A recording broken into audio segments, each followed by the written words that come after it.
imposed an oath that they could swear. They don't want to swear to loyalty to this, this particular monarchy. They don't believe it's genuine. So let them swear a higher oath. And I've written a thing for them. The Privy Council is another matter that I address in my Reform Manifesto, and I think the Privy Council has become far too dangerously powerful in recent years. It's been misused, it's been hijacked, and it's now become a constitutional impediment to peace and the survival of the UK. It's become a sort of tyrannical body, and it's several times in the history of Britain this has happened. The Privy Council, if you look at its history, is the body that used to order torture. It's the body that would, really annoyed the Scots, for instance. The Privy Council was always torturing Scots during the historic wars. It was a Privy Council order that killed William Wallace and cut him into pieces, etc. Well, no, the Privy Council is a kind of throwback to an old medieval fiefdom of feudalism, and it needs to be brought to the 21st century. The only way to do that is to televise it. Stick the cameras in the Privy Council, point number one. Let's see what they're talking. And secondly, make it the same as the parliamentary duty of veracity. So if anyone lies in the Privy Council, they lose their office. It's a great honour to be on the Privy Council, to be the innermost sanctum of advising the head of state. But my fear is that there are people on the Privy Council who are lying to the monarch because they've been misguiding her. Somebody on the Privy Council has been telling her a whole bunch of porkies. For instance, they're saying X, Y, Z. I'm not going to go into details. You can listen to the backlog of my talks where I've mentioned this. But I have pretty strong evidence that the Privy Council is infiltrated by people that are lying to the monarch. Now, I don't know, the monarch, should have been doing her homework a bit better, with all due respect, and getting her own independent sources of truth to realise this.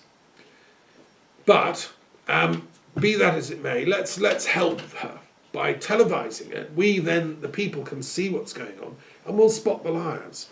And indeed, not only that, but when they lie, they're thrown out of it. I don't want anyone on the Privy Council who's lying. It's a shocking, disgraceful thing to abuse our system and our hospitality and our monarchy and our country by tolerating liars on the Privy Council. Sorry, they've got to go. Next point, last but one, is about treason. I've made this point. It's very important that, and I've seen things on social media, picking up on this, that treason is not only about threatening the life of the monarch. That's a very old-fashioned 1300s definition of treason. No, treason is about threatening the health and lifeblood and well-being of the entire people and the nation as a whole.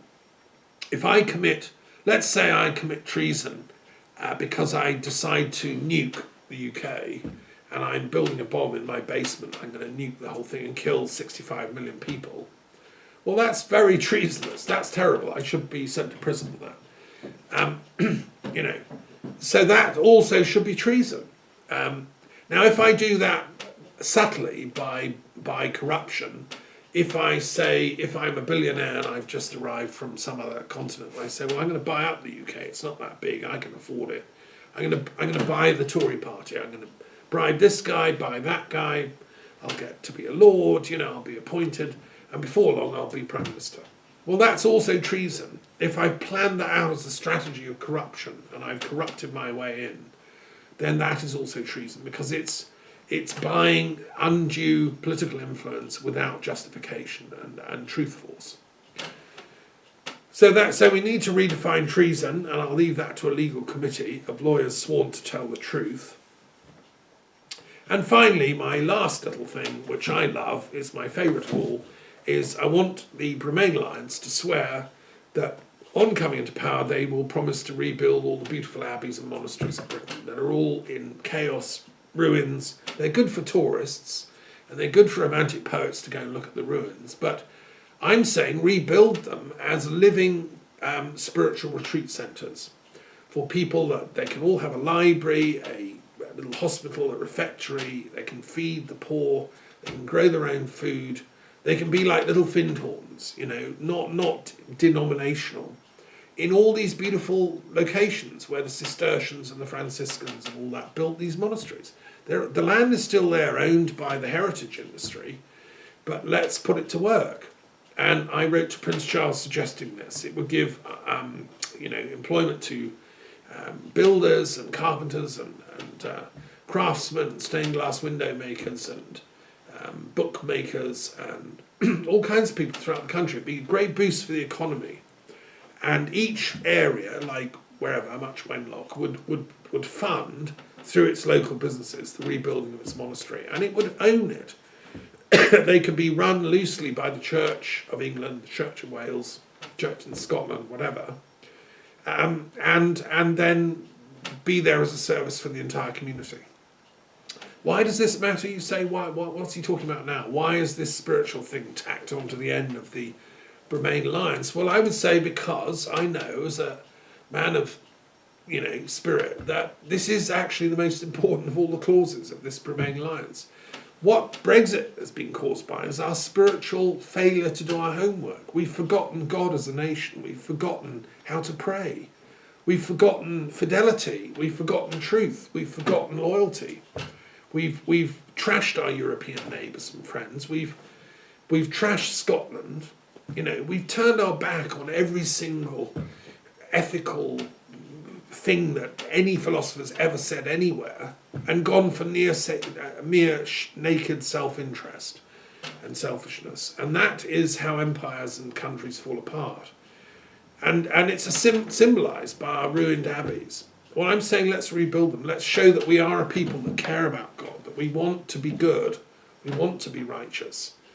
And if you say, well, I'm an atheist and I don't want abbeys and I don't want the state to be involved in that, well, fine, you can have all the rest of the country is for atheists. You can have your mountains, go off on your atheistic mountain walks and pilgrimaging into, on the beaches and having your whatever, trance parties as an atheist. But just let the spiritual people and the Christians have some of their abbeys back. And other faiths too should be welcome in these places. I'm not saying only Christians. I'm saying, like the wonderful Hindu retreat centre in Wales called the Community of the Many Names of God. These would be all like a myriad number of communities of the many names of God within an open ecumenical Christian perspective, which is where I'm coming from theologically. To me, God is big enough for all the many names. And, my dear friend Reverend Marcus Braybrook, who's Britain's leading interfaith vicar and chair of the World Congress of Faiths, I'm sure that people like him would advise how this could be done. Okay, so that's my summing up. I want to mention a few other things. That's in the Remain Manifesto, and please read it. Send it out, canvass for it. Tell your local MP to adopt it. Tell your local candidate, who's the leading figure of your Bremain Alliance, to canvass for it. Do some thinking. I want to just mention a couple of other things here, which is that this last week we've seen in France here, up the road in Paris, a wonderful thing called the Paris Peace Forum, which I've been in some way instrumental in helping even get set up by kind of suggesting it to Macron. And I take my hat off, to the people that organised it. Very inspirational. A bunch of projects were selected, 112. They've selected 10 to be showcased for the next year. I mean, they put a few million euros into this wonderful Paris Peace Forum. And when the French do something, they do it well.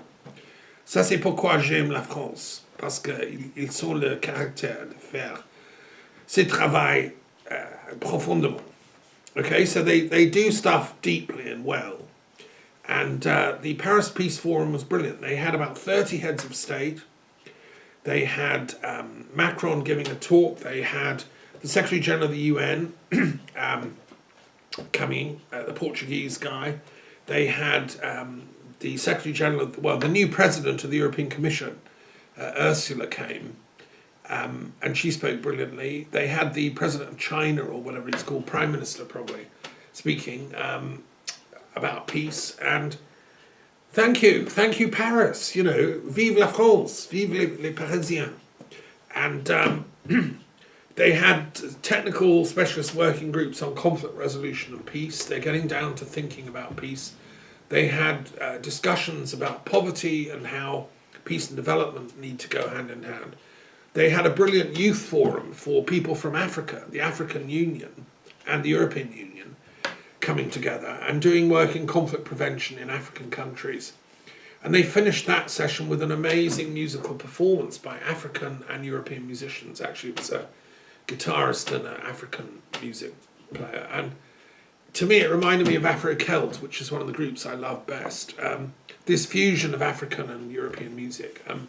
It's to die for. That's what peace sounds like. Peace is an ecstasy. Peace is working together across races and across continents. That's why I'm fighting to keep, the love that underlies our European culture at the forefront, instead of falling into the fear trap. The Brexit ideology, it looked kind of good on the packet, but when you open it up, it's a can of worms. Shut it up, put it in the bin. We need to stick with the love theme.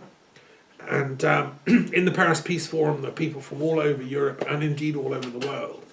This was a global thing, and the Paris Peace Forum is very important. Come next year. Thank you for organising it. I take my hat off to Macron and the Sciences Po, the Centre for Political Science in Paris, at the University of Paris. They've acted as the kind of academic infrastructure, and a lot of their students. Sciences Po is where you go and get a degree. It's like the LSE for France, where you study higher political science. So thank you for doing that. I want to thank also my colleagues in India who are very busy preparing for the next International Conference on Peace and Nonviolent Action, ICPNA in Delhi in December. And Dr. Gandhi, bless him, he's a living saint. Thank you for all the work you're doing, and other colleagues that are helping him. Jains and other Indians all coming together, and people coming from all over the world. Let's make that a great success. Let's think through what is non-violence. You see, that's what I want for my continent of Europe. That's what I want for my country in England and Britain. That's why I'm advocating we put peace at the centre of our foreign policy, and we put non-violence at the centre of our peace thinking. Ultimately, we want a non-violent world. At least I do, and I think most other people do. How are we going to get there is with the power of truth. There is no other way. That's what Gandhi said, it's what Christ said, it's what all the great saints and sages of history said. It's what Muhammad said, it's what Ali said, it's what Guru Nanak said, it's what the rishis who wrote the Upanishads said. Truth is the way to get there.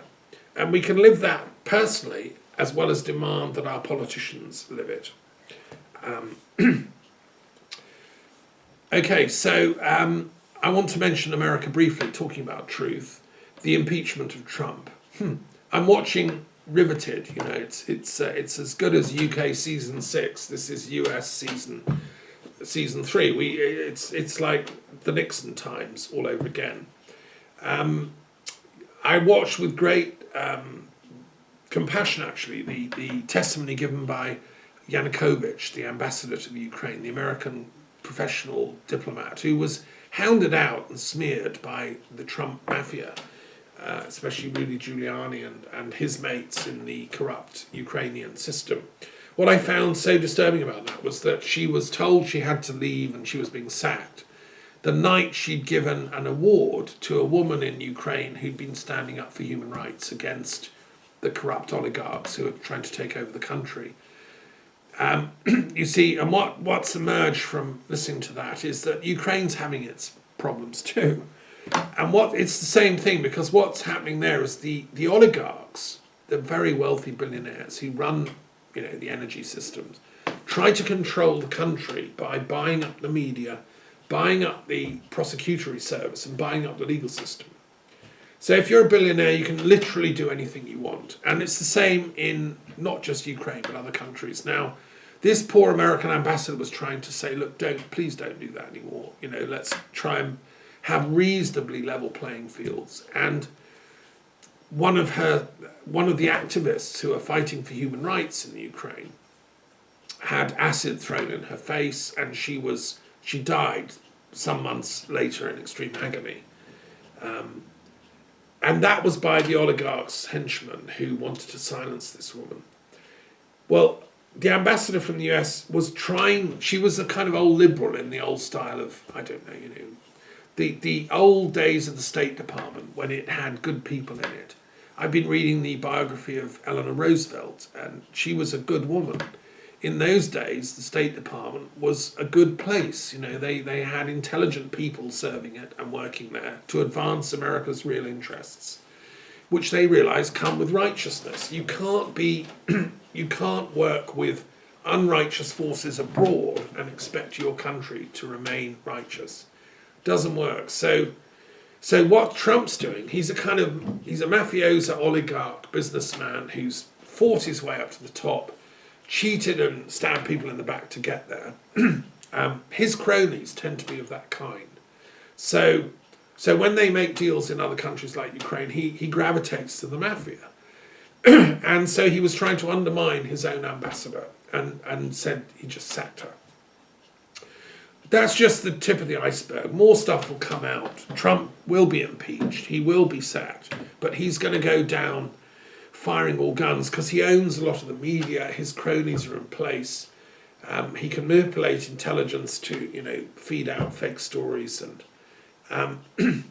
it's very sad watching this. But I was heartwarmed that the American system is robust enough to have an impeachment process. You see, in Ukraine, the places they don't have that even. Once the oligarchs get into power, they just take over. I want to say that in the Paris Peace Forum, there was also a brilliant talk by Lavrov, who's the foreign minister of Russia. And I think he's a clever man, Lavrov. He's a long-term thinker like me. He's a proper intellectual. And he was saying, to understand what's going on in America now, you have to start going back to the 1979, the closing scenes of the Cold War. What America did was it made an alliance with extreme right-wing fanatical Islamist forces in Pakistan, Saudi Arabia and Afghanistan. They got the dregs of the kind of pre-Enlightenment Muslim jihadis together, armed them with very sophisticated weaponry and also skills of terrorist abilities, bomb making and so on, and let them loose on the Russian attempt to build socialism in Afghanistan, which, it was obviously premature, it was wrongly applied, it was a tragedy, it should never have started. But I think it was probably a better path to have gone down than what came in its wake, which was jihadi-inspired, fanatical, CIA-funded extremist terrorism. So what happened was America did a deal with the devil, to put it in plain English, and they've been suffering the consequences ever since. Blowback, 9/11, as Lavrov pointed out, and it's a brilliant little talk. It's on YouTube. Listen to it. Blowback was 9/11. Now, yes, Lavrov doesn't say to camera, well, no, they helped it a bit, because obviously he's a diplomat. I'm only a philosopher. I don't have to say that. I've also written a 2-volume book of studies into 9/11, and it seems to me that it's obvious it was help from within. But certainly their recruits, Al-Qaeda, they had turned against them. And the whole thing's a nightmare. Poor old Lavrov, he's a clever man. He actually wants peace. And he wants a peace policy. So, and my friends in the Russian philosophical profession, likewise, we want peace. So this whole thing, let's all hate Russia. I don't buy it. No, let's as Brits and Europeans, we should love Russia and the US equally. We should try the European Union to make a peace pact with both these superpowers, and find a way to share this planet, and with China and with Africa, and with Arabia and the Middle East, and with Israel, everyone. Let's have a peace party. That's my proposal. When we open the Golden Gate in the eastern wall of the old city of Jerusalem, that's my plan for the peace party. Okay. So good luck with the impeachment of Trump, and please hurry up, because I'd like you to finish this in time to stop him coming to London. I don't want Trump in the UK just before our election. It's very bad. It's embarrassing. You know, get this guy impeached and stop him getting on the plane. Let's have someone else. Thank you, as American president. This guy should be going back to school. I want to just finish with a couple of things. Long term, like I said, I'm a long term thinker like Lavrov, but I'm even more of a long term thinker because, much as I respect Lavrov, he's hemmed in by his role as foreign minister. There's things he can't say. Well, I have to say the truth because of my work as a Druid and as a peace Druid. And so I look at a really long-term perspective. 5,000 years, 10,000 years is the kind of time span I deal with. And I want to just flag up the importance of iron. The problems that we're facing in Europe as a continent and a world is all because of the Iron Age. Things were much simpler in the before iron was used as a technology. When iron came in for weapons, it really made warfare much more unpleasant. In the old Bronze Age and Stone Age, it was much more sort of heroic warriors together, Achilles versus Hector, and may the best man win kind of thing. But after iron, it became just mass slaughter. Well, I've got good news and bad news, right? The bad news is the Iron Age has happened. We've now got iron weapons. And from the iron short sword up to the machine gun, the tank, the aeroplane with the atomic bomb, it's just one long crescendo of ironism, right? The Greeks say we live in the Iron Age, which is the Kali Yuga. We do. Kali Yuga is the Iron Age. And we're in danger of self-perishing in this Iron Age through the misuse of iron technology. Nuclear weapons are the absolute quintessence of that. But everything that goes into them, the iron and the steel, is led up to them. What's the antidote to this Iron Age? Well, that's where I come in as the peace Druid, right? Because it was the Celts that invented iron technology in Europe. It was the Hallstatt culture and Latin culture of the Celts that first got iron in mass use. They made their weapons of iron. They made iron tyres on their carts. They put iron on the ploughs for the fields. And they really liked iron, the Celts. But the thing is, you see, the Celts, because they were spiritual people and their druids still, were kind of around, they knew that iron is a sacred thing. Iron comes from the goddess, from the earth. You take it out of the ground, you use it to make your whatever, your tools, but you give thanks. You say prayers. Just like the Peruvians, the Incans did with gold. It was a sacred thing from the mother goddess, Pachamama, and you don't misuse it. So the Celts felt about iron. Their swords were beautiful works of art. In the Latin culture, they did all these amazing designs on their swords. And at the end of their life, when the warrior died, the sword went back into the lake. These Celts used to give back their iron objects and swords and shields, like the Battersea shield and so on, because they knew that iron comes from the goddess and to her it must return. So Arthur, when he was dying, the great king of the Celts, he gave Excalibur back to the goddess of the waters. It had come from the earth, he'd drawn it from the stone, and then he'd used it for justice, and then he surrendered it, he gave it back. Now that's the druidical view of iron, that's the right use of iron, is to realise that power, things like weapons and bombs and tanks, they should only ever be used in a truly righteous cause, based on truth, as Arthur tried to do with his Round Table, or Lancelot, who was the greatest of the warriors of the Round Table. So they would only ever use these swords in the defence of the weak, the defence of the poor, the defence of the oppressed. That's how it should be. This is why I say that the military forces of the planet should be stood down to 1% of their current size, 1% of their current expenditure, and all the surplus should be given to the poor, to education, to to citizen incomes around the planet, to the greening of the planet. This is the Green New Deal. The Green New Deal can't happen without the demilitarization of the planet. That can't happen until we understand where this militarization's come from, which is the misuse of iron technology. And I'm speaking, as the Archdruid of the Peace Druids of Europe. We have a duty to tell our dear friends who've taken iron technology, applied it to the wrong things, like the Romans did. The Romans stole the iron technology and used it to create vast armies, created an empire. Well, it didn't last, you see. It turns into corruption, like Nero and Caligula and all that nonsense. And then they used the iron to make the nails which stuck Christ up on his cross as a crucifixion thing. That's a misuse of iron. I'm with Jesus. I'm with the peace team that are saying, take the victims of these crucifixions down, heal the planet, work with the native shamans, the energy keepers of each part of the planet. Stop raping Mother Earth and taking out her resources.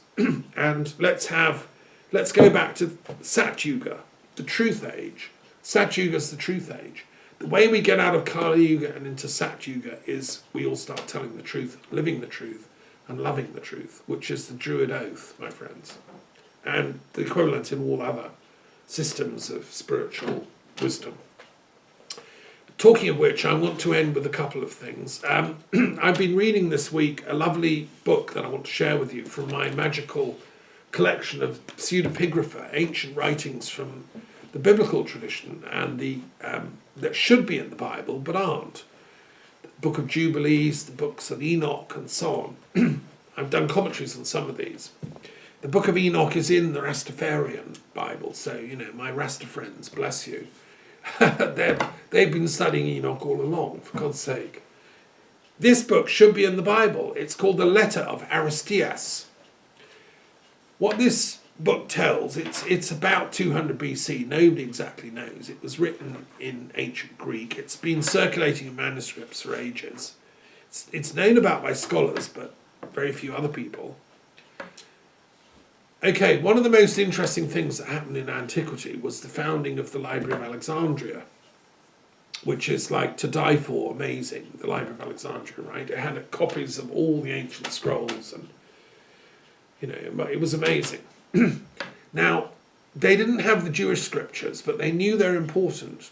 And Alexander had some links with the Jews. They'd gone to him in a kind of embassy at one point to try and persuade him to, deal with the Samaritans and God knows what. So when Ptolemy took over and formed the culture at Alexandria and he took Alexander's body with him to Alexandria, buried it somewhere in a mausoleum. We haven't found it yet. And he wanted to see the library built.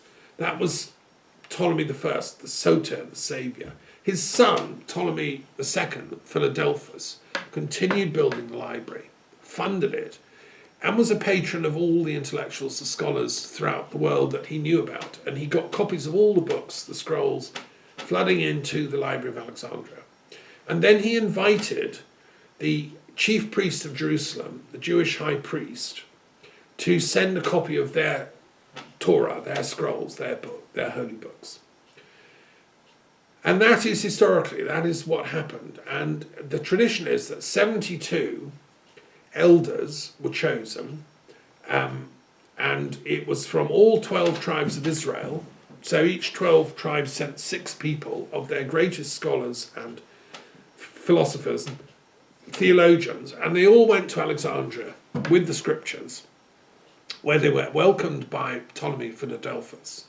He gave them banquets, and then he set them to work to translate their scriptures into Greek, because they were chosen because they were bilingual. Greek was the lingua franca of the time, and everyone spoke Greek who was any kind of intellectual. And these Hebrew thinkers also were speaking Greek by now, and thinking and writing and so And so they translated the Septuagint, as it became called, into Greek, which is the basis of the entire biblical translations we have in Europe, fundamentally, for many, many years.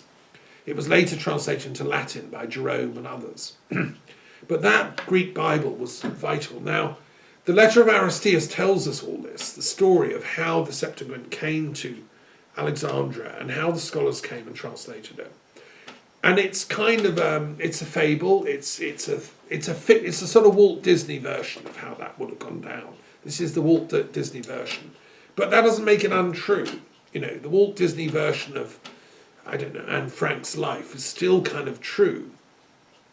So, and what happens is the king welcomes the scholars to Alexandria. He gives them all, you know, feast. They all have their own rooms and stuff. And then he orders a big banquet. And whilst they're having a banquet, he asks each one in turn a searching philosophical question. And that is the bulk of the book, is these exchanges between him and the 72 scholars who've come to translate their Bible into Greek. And it's a beautiful exchange philosophically, and I do strongly recommend people to read this book. It's all on the internet, you can access it. I just prefer physical books. And so he asked these questions, and one of the questions he asked of one of these sages, these are Jewish sages but who are trained also in philosophy and in Greek thinking and so on, so they're polymathic sages. He asks, how can one maintain the truth?